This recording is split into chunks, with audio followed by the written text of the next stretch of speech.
Garrett Blackwood sat in the federal courtroom wearing an orange jumpsuit that made him look like a ghost of himself.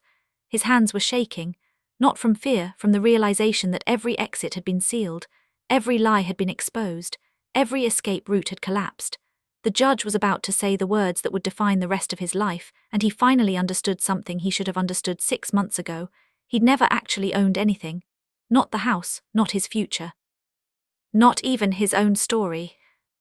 36 months, Judge Harrison said, her voice steady. Federal prison, 5 years probation, $450,000 in restitution. Garrett's face went blank, but what destroyed him more than the sentence was what he saw in the gallery. Sinclair Hayes was sitting there, calm as stone, and when their eyes met for what felt like the last time, he mouthed something. "You won."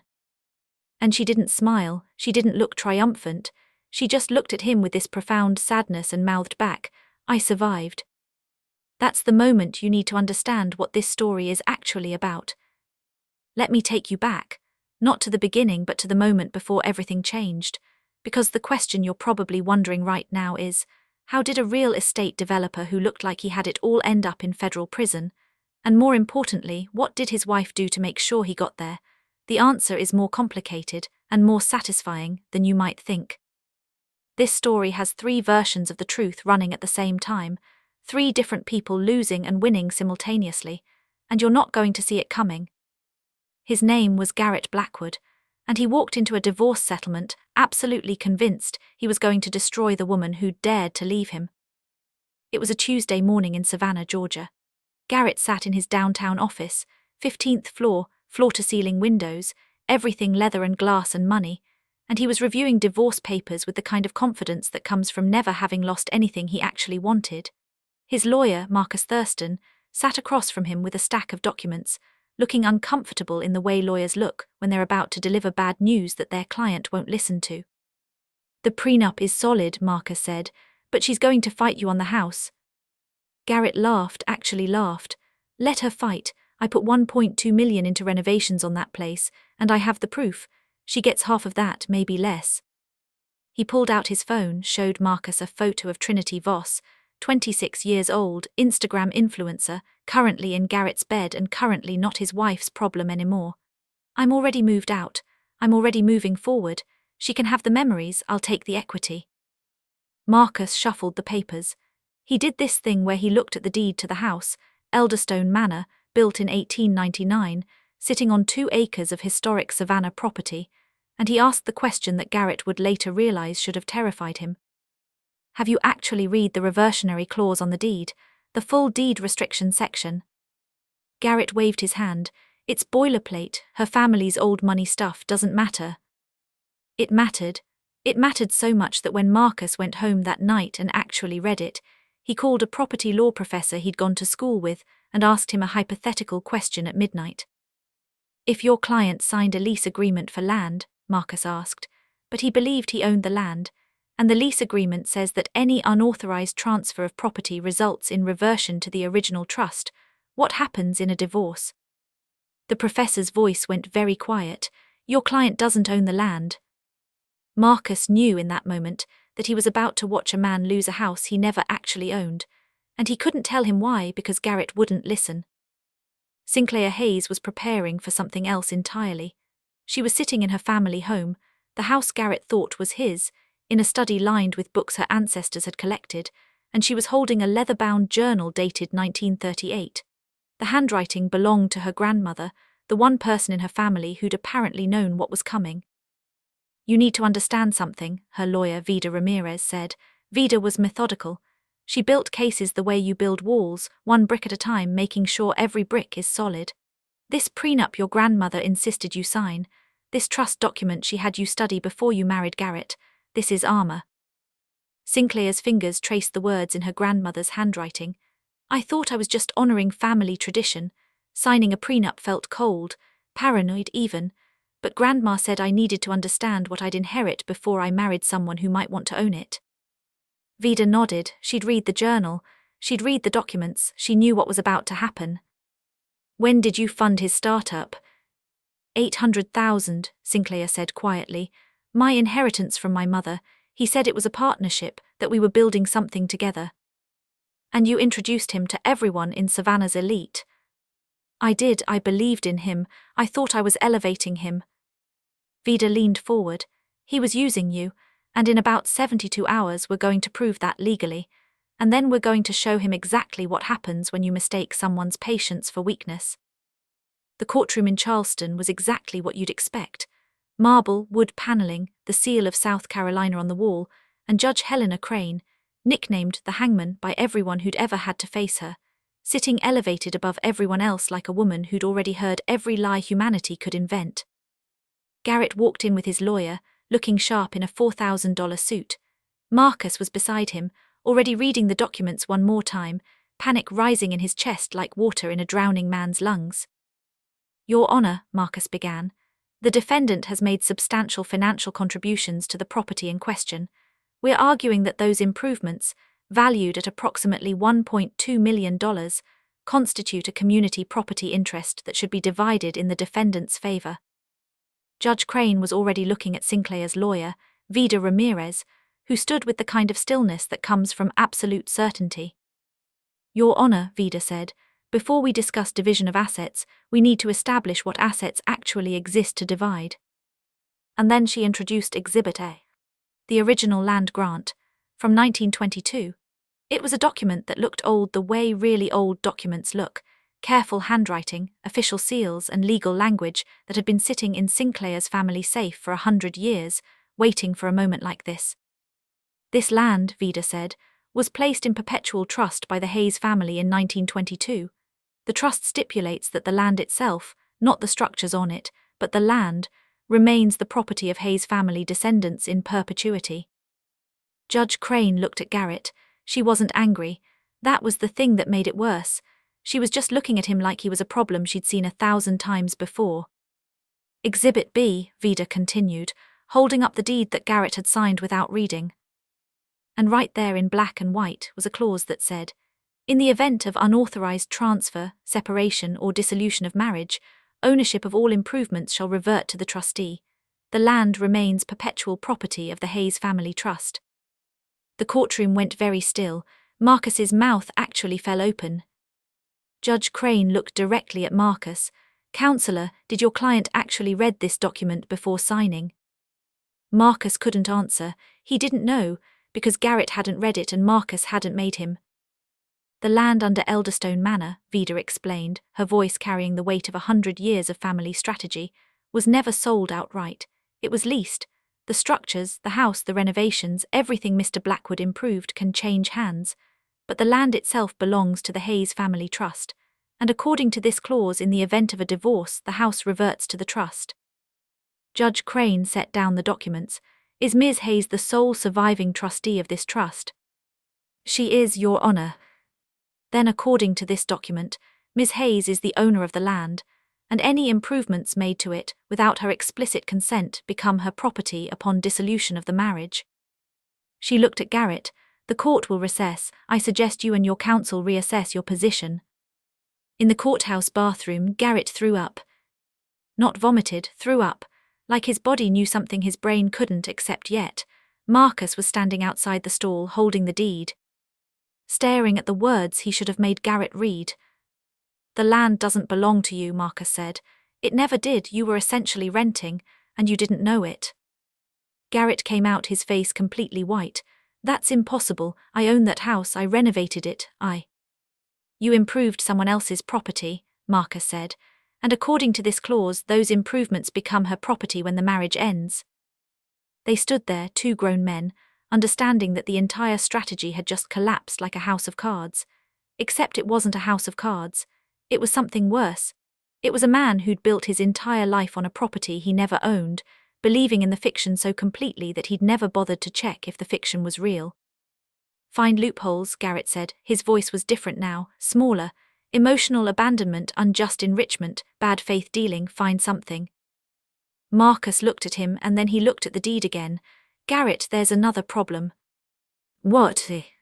This prenup, the one your wife insisted on, it specifically addresses infidelity.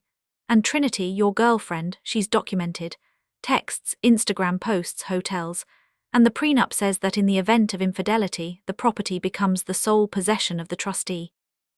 Garrett felt something inside him crack. I didn't know that was in the prenup. You didn't read the prenup either. And then Marcus asked the question that changed everything. Did Sinclair sign off on those cryptocurrency transfers, the ones you said were your play money? Garrett said nothing. Oh my God, Marcus whispered. You forged her signature, didn't you? It's a divorce. Assets need to be protected. Marcus sat down on the bathroom floor. Actual bathroom floor, in a courthouse. He sat down like his legs had given out. That's fraud, Garrett. That's federal fraud. That's not a divorce, that's a criminal investigation. When the court reconvened, Marcus tried a different strategy. He attacked Sinclair's mental health. He brought up her depression after a miscarriage. He asked leading questions about psychiatric treatment, implying she was unstable, unreliable, unfit to manage a complex trust. Sinclair stood up and looked directly at Judge Crane. Not at Marcus, not at anyone else, at the judge. I sought help because my husband told me my pain was inconvenient, she said. Her voice was completely steady. I was devastated after losing our baby. Instead of supporting me, he turned to another woman. My mental health struggles aren't a liability.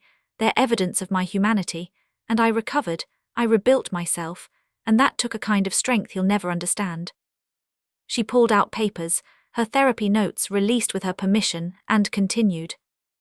I was rebuilding myself after trauma. That took courage, and it taught me to trust myself, and my husband signed a document that clearly outlined the trust's terms. He chose not to read it. That's not my failure of disclosure, that's his failure of attention. The courtroom went absolutely silent. Then Vida called her next witness. Cassandra Webb worked as Garrett's office manager. She was nervous, but she was certain, and she had brought documents. He asked me to print your signature, Cassandra said, looking at Sinclair, on a second mortgage application. I told him he couldn't do that. He said, just do it. I didn't. He found someone else, but I kept the emails. She produced the emails, and the failed signature attempt, and hotel receipts for rooms he'd booked on company time with Trinity. He also had me book hotels, Cassandra continued, her voice getting stronger, using company funds. For him and Trinity, that's not right. Judge Crane looked at Garrett, and in that look was the moment he understood that every door had just slammed shut simultaneously.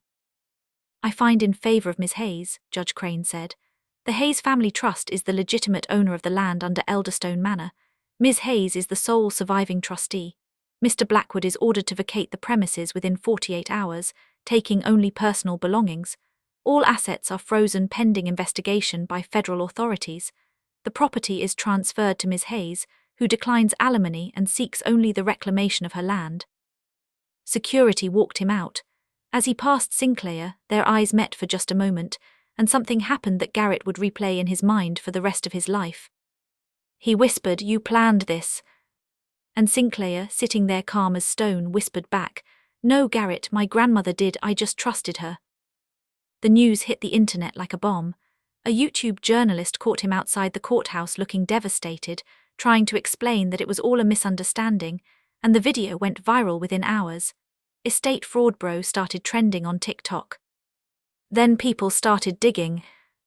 They found his real estate listings, inflated values, photoshopped images, exaggerated square footage.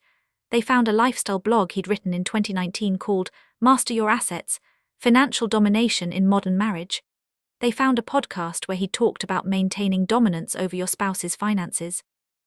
And they found, on Trinity's Instagram, photos of her wearing Sinclair's family jewelry, captioned New Era Energy, completely unaware that those were heirlooms that had been in the Hayes family for generations. Within 72 hours, Garrett Blackwood had become a symbol of entitlement, a cautionary tale, a man who tried to take what wasn't his and got destroyed for it. But the worst part was what happened next. He was evicted from the hotel where he'd been staying. His credit cards were frozen. The brokerage firm where he worked fired him via email. His realtor license was suspended. The FBI showed up at his office and seized his files. And when he tried to call Trinity to ask if he could stay with her, she blocked his number. When he tried to call his father, the one person who might have helped, his father's voice came through the phone cold as ice. "I'm ashamed of you," his father said. "I don't want to talk to you, don't call again." And then Marcus, his own lawyer, sent a text. I'm cooperating with authorities, it's over. Garrett ended up at a Motel 6 on the outskirts of Atlanta, in a room that smelled like cigarette smoke and regret, staring at his phone as his entire life disintegrated in real time. He sat on the edge of the bed, chain-smoking, scrolling through headlines that called him a fraud, a predator, a symbol of male entitlement, and he thought about the diner waitress who'd recognized him earlier that day, the way she looked at him not with anger but with something worse, pity, mixed with contempt, like he wasn't even worth being angry at, he was just pathetic. And that's when something broke inside him. He cried, actually cried. For the first time in maybe 10 years, Garrett Blackwood sat on the edge of a motel bed in the dark and wept like a child, because he understood in that moment what had happened. He'd spent his entire life trying to be somebody, trying to be important, trying to be powerful, and in trying to destroy the one person who'd actually believed in him, he'd become exactly what he'd always feared. He was nobody. While Garrett was having his breakdown, Sinclair was standing in an empty Elderstone manor. His personal items had been removed, his trophies, his awards, his framed photos of himself looking successful, all gone. But his collections remained, the expensive business books he'd never read, the Rolex watches he'd worn to feel important, the awards for sales records that suddenly meant nothing. Sinclair walked through the house her family had protected for over 100 years, and she made a decision that would change everything. She wasn't going to sell it for profit. She wasn't going to keep it as a monument to her victory. She was going to transform it. I'm calling it the Sinclair Refuge, she told Vida as they stood in the manor's wine cellar. Established 1922, reclaimed 2024. They mapped out the transformation together. The wine cellar, the space Garrett had obsessed over, spent thousands renovating into his personal sanctuary, would become a sensory room, a space for traumatized children. Soft textures, water sounds, gentle lighting, a place where children who'd been through financial abuse could learn to feel safe again. The man cave office, with all its leather and dark wood and ego, would become a legal aid center. Free consultations with lawyers who specialized in divorce, asset division, financial abuse, a place where women could learn that they had options. The master bedroom suite, 5,000 square feet of luxury, would be divided into 3 apartments, for families in transition, for women escaping, for people whose lives had been destroyed by someone like Garrett. And the kitchen would become a community space, a dining hall where everyone sat together, ate together, healed together. This is bigger than revenge, Sinclair said. This is legacy, Vida replied. I need to pause the video here and let you know that a lot of people watch our videos and don't subscribe. And honestly, it really helps the channel when you do. So if you're enjoying this story, if you want to see more stories like this, kindly subscribe. It takes 2 seconds, and it genuinely helps us keep making content like this. Thank you. The federal courthouse in Atlanta was different from the state courthouse. It was colder, more institutional, more final. Garrett walked in wearing the orange jumpsuit. He'd been in holding cells for 3 weeks awaiting his sentencing hearing. He looked like a ghost of the man who'd walked into Judge Crane's courtroom months earlier. Marcus testified against him, not to hurt him but because he'd made a deal with federal prosecutors. He'd cooperate and in exchange his license would be protected. He testified about the forged signature, about the cryptocurrency transfers, about the conversations where Garrett had asked him to find loopholes to hide assets from his wife. The prosecutor stood up and talked about greed, about exploitation, about a man who'd had advantages most people would never have and had used those advantages to destroy the woman who'd elevated him. Mr. Blackwood forged his wife's signature on mortgage documents, the prosecutor said. He stole equity from her inheritance. He committed wire fraud by moving money across state lines. He premeditated the concealment of assets. He is not a man who made a mistake. He is a man who made choices, repeatedly, consciously, deliberately. Judge Harrison looked at Garrett with the kind of expression judges develop after decades of seeing people at their worst. You had every opportunity to live honestly, she said. You had money, intelligence, education, and a wife who believed in you, and you used those advantages to commit federal crimes. The sentence of this court is 36 months in federal prison, 5 years supervised probation, and $450,000 in restitution. She banged the gavel, and Garrett's life became a series of numbers and schedules and rules. He was taken to a minimum security federal facility in Georgia. He shared a cell with a man named Robert who didn't speak to him. He wore an orange jumpsuit like everyone else. He stood in food lines. He cleaned bathrooms. He read books in the prison library. And one day, a newspaper sat on a table in the common room. The headline read, "Local lawyer launches abuse victims fund on back of federal fraud case." It was about Sinclair. It was about the Sinclair Refuge. It was about how the opening day had brought in 15 women seeking refuge, how the Legal Aid Center had already helped 3 women finalize divorces where they'd been financially trapped. There was a photo of Sinclair in the article. She looked radiant, purposeful, alive in a way Garrett had never seen her look, even in the beginning. He stared at that photograph for a long time, and he understood finally that he had lost, not the house, not the money, not the freedom. He had lost the ability to matter. His existence had become irrelevant. She was building something. He was disappearing. The Sinclair Refuge opened on a Saturday in October. Women started arriving. Women who'd had their life savings stolen by husbands. Women who didn't understand their own financial situations.